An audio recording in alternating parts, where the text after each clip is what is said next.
আমার মনে হয় অর্ধেক বাঙালি বিরিয়ানিতে আসক্ত। বার্থডে হোক চাই অ্যানিভার্সারি, সানডে হোক বা ফান্ডে, লাঞ্চ আর ডিনারে বিরিয়ানি চাই যে।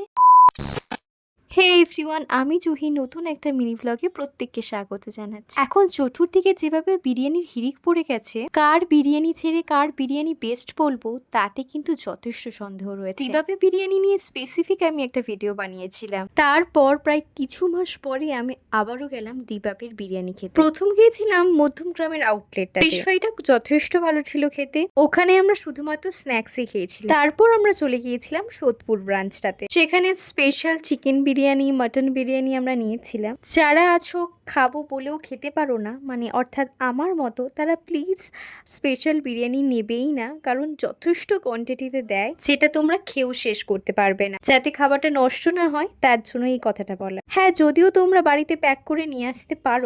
এবার আসি টেস্টের ব্যাপারে। টেস্ট নিয়ে নতুন করে কিচ্ছু বলার নেই, আমি সেম কথাই বলবো। বিরিয়ানির তালিকায় দিবাপির বিরিয়ানি সেরার তালিকায়। ভিডিওটা ভালো লাগলে লাইক আর চ্যানেলকে সাবস্ক্রাইব করতে একদমই ভুলো না। দেখা হচ্ছে নেক্সট ভিডিওতে।